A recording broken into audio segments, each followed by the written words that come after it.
Go ahead, Rachel. My name is Rachel, and I'm with the Order of Omega. I'm Jamie. I work in the Greek Life Office, the coordinator of Greek Councils, and I am doing all of the scholarship presentations. My name is James Geller from ESS. I work within the scholarship board. I'm Rago, and I'm the current academic chair and former community service chair. And my name's Greg. I was an original founding father of Delta Sig 2 years ago now, I guess it was. I started out as our VP of recruitment for our chapter, then I went on to vice president, and then I finished it off as president, and now I'm currently our Greek Week chair. So just to kind of launch us off today, scholarship is something that's really been important to our chapter since we began. And during our introduction, I'll really start to get into it, but I think Rago and I are both very excited to kind of introduce the Greek life and the whole community to what we're doing here. So this is just kind of an agenda of some of the things that we want to go to. We want to make sure that we give you guys a full picture of our scholarship plan, and we are in the unique position to be able to talk to you about how our plan is developed for the entire history of our chapter. Granted, it's not that many years, but I think it's really good to see the development of our chapter from when it originally began to where it is today. In addition to that, we want to relate it to our values. What do we as a fraternity believe? And then I think in the end we can really bring it forward to show you where we intend to move our academic plan and scholarship plan moving forward. So just to give you a brief introduction, like I said, our chapter began February 2013, so 2 years ago now. About a handful of our chapters still left from the founding father class. The majority of it has graduated at this point, which is a little bit weird. There's going to be a few remainders next year. But we were also chartered last September, which was very exciting for our chapter. We were the fastest chartering chapter in Delta Sigma Phi's history, which was very exciting.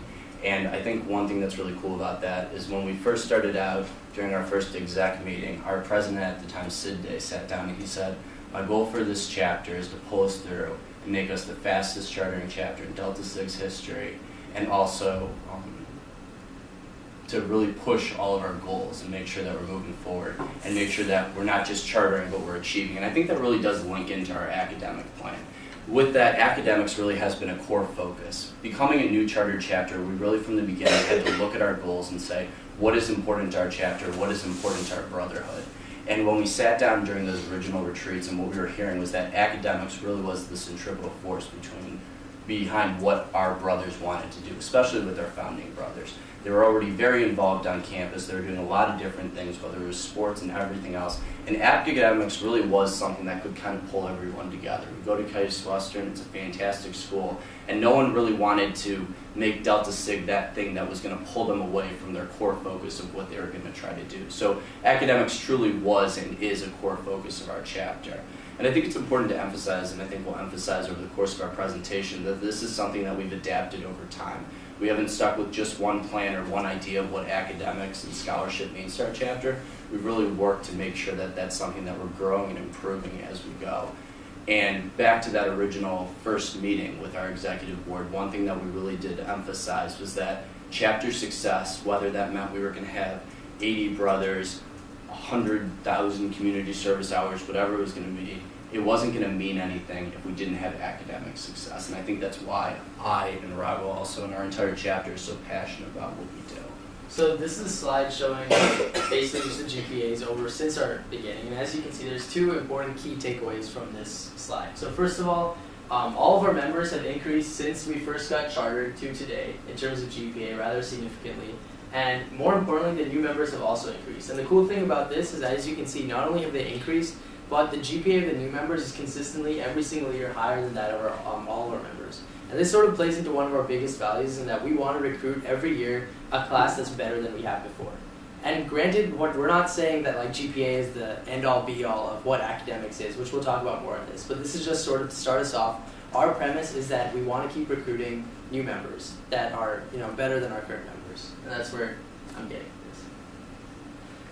So what we see in this is a steady increase in GPA, as I mentioned before. And what's important to note is that this shows two things. Primarily our continuing growth in our focus on academics. And secondly, which I think is more important, is our continued adaptation of our plan to Case Western's unique environment. Now, two things change every year. Our brothers as well as Case Western's campus. By having a chair and by having an exec board and a chair community, and as well as our committees that successfully adapt and change our plans every single year to what Case Western is and is going to become, allows us to be the most successful that we can be in academics. Beyond this, it shows our increasing standards for new members, as I mentioned before. And the biggest thing that I want to preface this with is that academics for us does not exist in a vacuum. Academics goes beyond just the scholarship pillar and truly reaches out to every single other part of our community, which I'll talk about later. So I've kind of touched on a couple of these things, but like I've said, academics really has been a focus of our chapter from the beginning. This was one of the first chairs. So let me just break down our structure for you. So we have our executive board. Our academic chair does not sit on our executive board, but refers directly to our vice president, who works in conjunction with the president and the rest of the executive board. So to pull back, this was something that we really thought was very important to the beginning, and like I said, was very important to our chapter development. So when we had to sit down and decide what was it going to mean for us to make it to that charter in which we met in September, the academic goal to us was not very high. Our national standard was not very high. We looked at our national average for GPA, which was about a 2.9, and we really pushed ourselves and said, we think we can do a lot better, and that's what pulled us to the CASE community. I think I was very excited when I joined Greek Life to see that Greek members really do push themselves, and I think they push their other members to achieve better amongst the entire campus community, but also better amongst ourselves. So I think when moving in as a chapter, we were in a competitive position to some extent. We began at 6th place right off the bat, but I think we really came in and said, we think we have the type of members that can continue to bring in more members, that can push ourselves to the top. And like I've said before, this really is about aligning different positions. So it's very easy for our academic chair, our president, whoever it may be, to stand in front of the chapter and say, we want to be number one in academics, whatever that means for this chapter, for all of Delta Sigma Phi across the country. But it's nothing without strategic goals. And that's something that's very important to our chapter, is making sure that the strategic goals of our chapter align with the goals of individual chairs. So in the case of Rago, for instance, and what we've always done for a chapter is say, okay, as a chapter, we want to reach a GPA of 3.5. That's fine. But we want to see from Rago's position as academic chair, what is he going to do that's going to push us to that position? So rather than just simply saying, this is our goal, this is what we want to do, we try to put actionable items that we think can make us reach to that point. And like I said, Rago's going to talk a little bit later about our specific academic plan, but I think what's important is that this is something that really has grown and changed as we've learned about the type of members that we have, what really is important to them, what resources are they using, and trying to figure out how do we tailor that to the needs to continuously push our chapter higher. And I think one other important fact is we're not only bounding ourselves by what is Delta Sigma Phi doing nationally, what is Greek Life doing, but really what do our members want and where do we want to see ourselves from an academic position. Because it never really has been about being number one for GPA, because I really do think we all believe in this room that there's far more important things than GPA out there when it comes to academic success. So in terms of getting to that goals, the strategic goals that we've had, the biggest thing is first of all taking that ultimate idea of scholarship and academics and relating it back to our values as Delta Sigma Phi. So we have 3 primary values: culture, harmony, and friendship. In terms of culture, the goal is to cultivate this idea of cultural or academic achievement. And I'll talk more about what academic achievement means to us when I discuss our current plan. Well, it's very important for us that academic achievement isn't just the highest GPA, like we've said before. It's truly a spirit of intellectual development, which goes beyond just doing well in your classes, going to SI sessions. It goes beyond that and goes into professional development, as well as really instilling in yourself that not only do you want to have the drive to get a good GPA, you want to have the drive to learn, and more importantly, to encourage others within the chapter and throughout the CASE community to learn as well. In terms of harmony, we have a lot of things nowadays in my position that involve us as a chapter working together to help each other out, whether it be an internal tutoring system, working with ESS in terms of the study groups +1, etc. And in terms of friendship, this kind of goes along with harmony, but using friends and other resources in the CASE community to succeed academically. And not only that, but our members being ambassadors of academic growth to the community as a whole and not just within our chapter. Beyond this, we have like a 4-pillared academic plan which has recently been instituted. That involves scholarship, citizenship, leadership, and ritual. And I'll talk more about how each of these things splits into the various things we do in order to achieve our strategic plans. So, tailoring our plan started chapter needs. And I think what's really important here is that, like I've said in the past, and I hate to repeat ourselves, but chapter success really is linked to academic success. And a lot of other areas, I think that things can go by the wayside and the chapter can still function and essentially bring that pillar back or bring that goal back. But without academics, the chapter really is not being successful. So what we've tried to do is make sure that academics is intertwined into a lot of different things that we do, whether that's recruitment, whether that's brotherhood events, whether that's mixers, whatever it is, we try to make sure that academics is always an element of what we're doing, whether it's directly an element or it's an element to the planning stage. And that can be as simple as saying midterms are usually happening during this time. We want to make sure that we avoid deprogram during this time. And that really is a very important part of academics, because if we're overburdening our members, we can't expect them to continuously move forward in that process. So academics and recruitment, I think, is a very important element. As Rago has emphasized earlier, we've seen our new members consistently have higher GPAs. And there's a lot of reason that you can see that. You can make the argument that freshmen tend to have easier classes, or younger students have easier classes, therefore they have slightly higher GPAs. They have a longer history, whatever it may be. But I think it really is intertwined to the idea that we really are recruiting better men than ourselves. And that's not something that we just say in this room when we're talking to outside people. It really is something that we talk about during recruitment, is that we want every class to be better than the last class. Does that just involve recruitment? Absolutely not. But through our values-based selection plan, which I'm sure we're all aware of to at least some extent, and we really do use it in Delta Sig, that is an element of it. Not necessarily saying we're only going to take members if they have a 3.0 or whatever it may be, but how does this potential new member view academics? Is it important to them? Will they be someone that continues to foster the environment that we're looking for? And to our chapter, that's what's important when you're bringing in a new member. It's not about them reaching that minimum GPA, obviously within reason, but it's really about figuring out if that member is someone that's going to continue to foster the academic environment that you want to continue to support.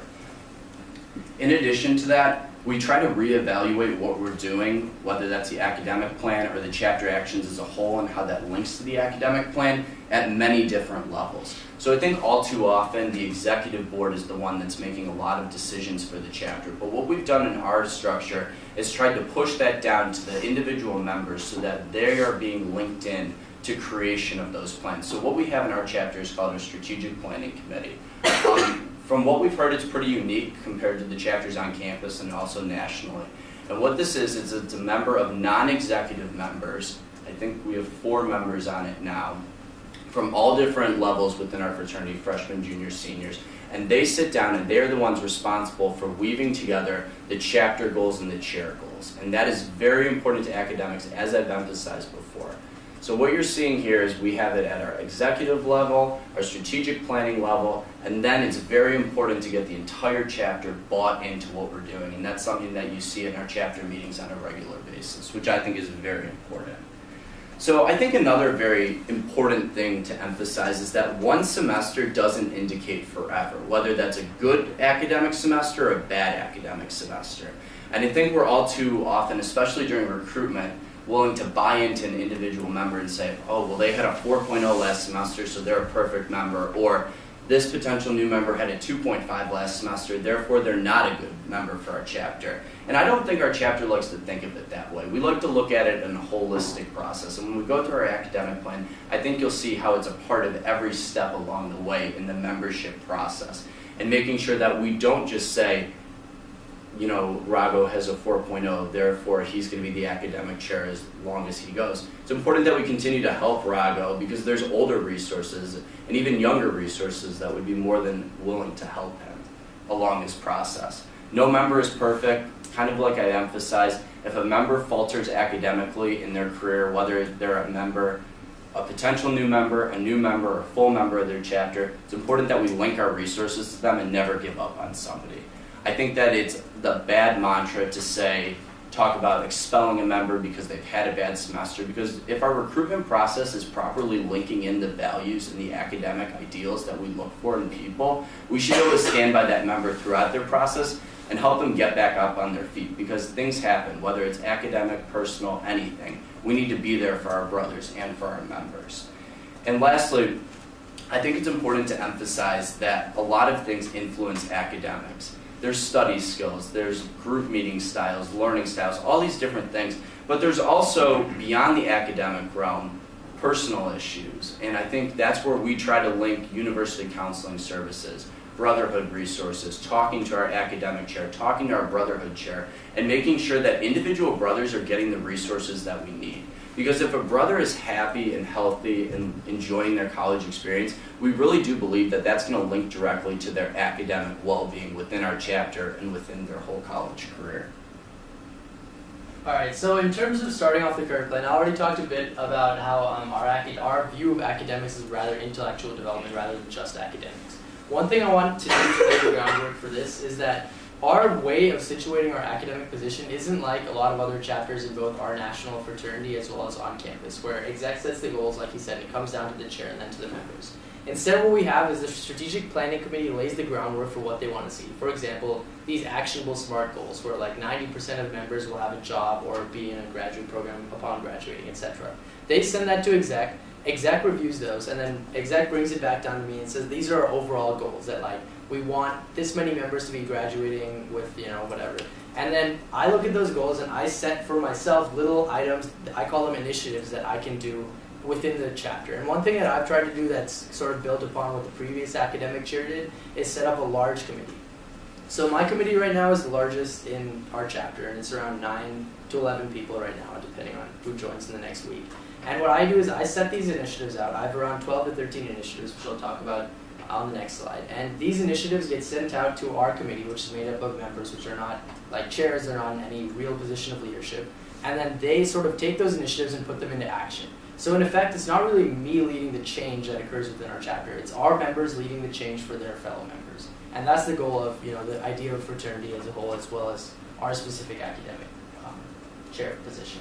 So we have this unique four-pillar approach in which we have broad spectrum academics, everything from GPA to like being assisted with GPA, helping yourself get to the best position you can in terms of scholarship itself, being that leader in terms of the academic realm, going beyond just academics to go into like research at UH or like working at PBL, etc.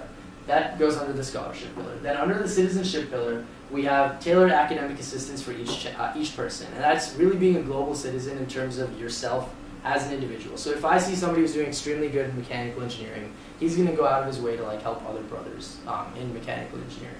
In terms of ritual, this is something we're trying to emphasize more. There's two facets to this. One is that, like we've said, we've tried to make it part of our ritual to be like really focused on academics. The other part is professional development, which goes under ritual, in terms of knowing that beyond the academic realm, after you pass CASE, there's this whole other world where you have to pay taxes and do other things like that, and that all goes under professional development. And finally, leadership is the scholarship plan. And there's other parts of leadership as well. The scholarship plan is primarily for people who get either below a 3.0 per semester overall, or below 2.7 overall, or below 3.0 per semester. And that's sort of helping them get back on the track of academics here. There's two big things here, and that's No Brother Left Behind. Of course, we have these initiatives, and I've tried to push it out to our chapter, all the functions of ESS, because I'm currently a peer tutor in ESS, so I go through all these trainings and stuff to understand what ESS does for our community. A big thing for us is SG+1, which a lot of Greek organizations don't.